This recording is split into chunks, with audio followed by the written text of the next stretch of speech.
voltamos com a última parte do nosso programa Tome Ciência de hoje, que discute a diabetes, as suas consequências, as suas causas e possíveis tratamentos para minorar os problemas decorrentes da doença.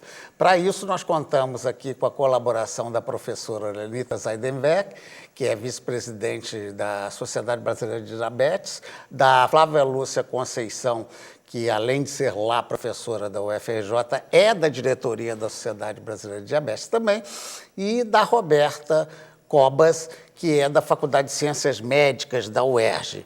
E você também pode dar uma colaboração ao debate. Normalmente, esse programa aqui tem indicações das nossas entidades vinculadas à SBPC e um conselho de cientistas complementa, escolhe convidados, define quais são os temas mais emergenciais para um debate. Nesse caso aqui também houve todo esse processo, né? E você agora, nós estamos abrindo para que você também possa dar uma ideia, e além de palpites, sugestões, opiniões, afinal de contas, sendo um pouco machista, a gente diz que é uma especialidade feminina, né? Dar palpites, sugestões, opiniões, sempre. Então, ideias@tomeciencia.com.br. Esse é o e-mail com que você pode se comunicar com a gente. E também as nossas convidadas, e por isso que eu estou sendo machista, brincando um pouco para instigá-las, é a primeira vez que só temos mulheres, né? Elas vão nos fornecer depois links de site ou bibliografia, o que for possível para que você, indo lá no nosso site, anota aí, www.tomeciencia.com.br, anotou? tomeciencia.com.br, no Saber Mais você possa aprofundar seu conhecimento, tirar dúvidas, em suma, conhecer melhor a doença, que, por sinal, é uma característica que elas marcaram aqui fortemente, né? A necessidade de conhecer melhor para se prevenir. E esse último bloco é normalmente um pouco propositivo, mas antes de começar, como nós terminamos com os alimentos nocivos ali da Roberta, e eu sei que a professora Lenita também trafegou na área da nutrição, não é isso?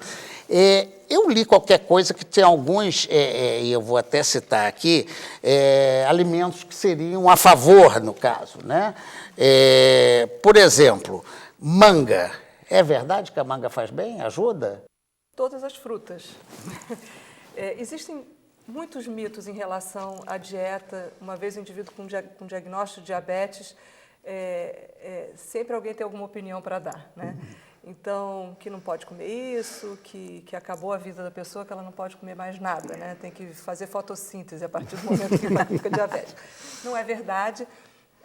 A dieta do indivíduo diabético é uma dieta saudável que é idêntica à dieta saudável de quem não tem diabetes.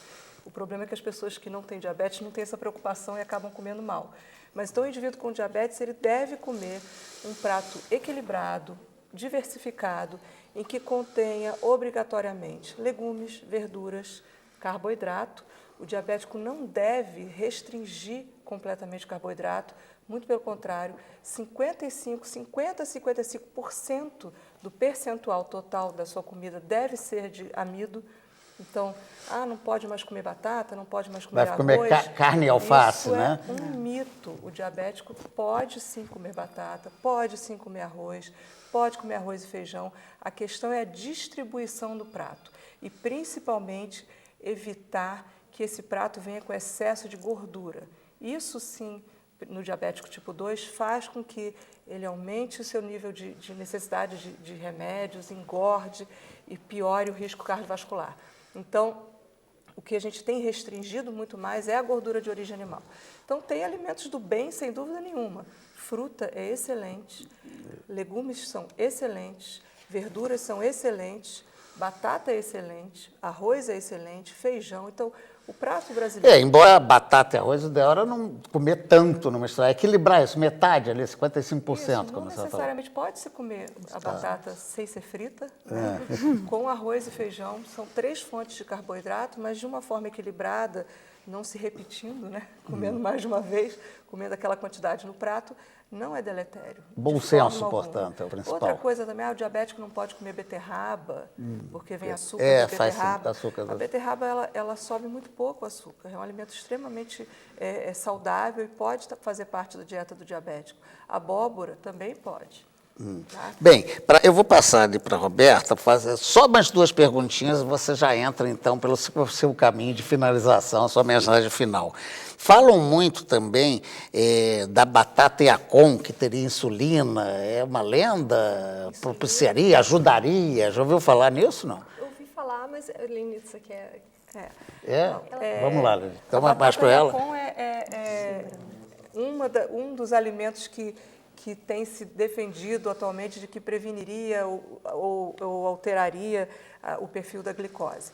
Não tem nenhum estudo científico comprovado até o momento que determinado alimento individualmente ele faz com que baixe a glicose, a não ser um tipo de mandioca que é até bastante tóxico, o aipim, eu sou carioca, né? Um tipo de aipim que vem da Jamaica, que era extremamente tóxico, que realmente levava à hipoglicemia.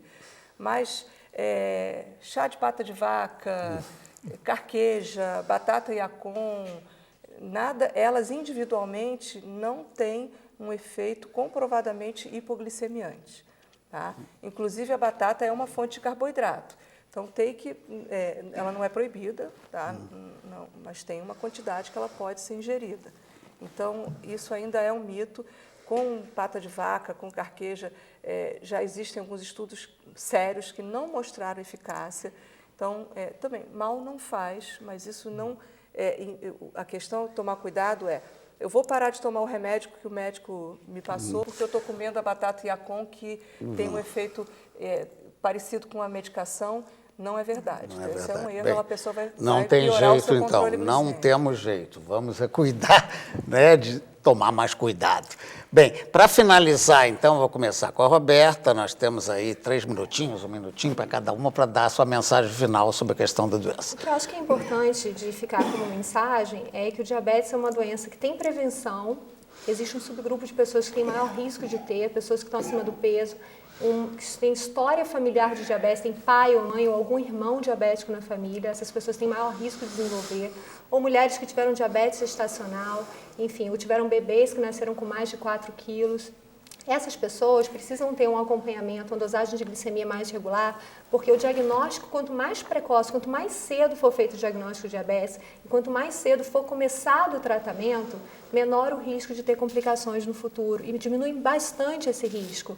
Vale a pena fazer o rastreamento, vale a pena fazer o diagnóstico, vale a pena tratar, vale a pena a pessoa aderir ao tratamento, fazer as suas modificações, porque realmente o risco de complicações e a qualidade de vida no futuro fica muito melhor. Isso. Vou pedir para a Lenita, então, fazer o seu encerramento aí. Eu acho que a questão de você tomar consciência de que tem a doença é importante, inclusive, para você fazer um investimento de futuro, né? Então, o ignorar que tem diabetes, isso leva a um não tratamento e a complicações que poderiam ser evitadas com a pessoa que trata adequadamente. Então, o que se defende hoje em dia é que tome consciência, ou seja, procure fazer o diagnóstico do diabetes.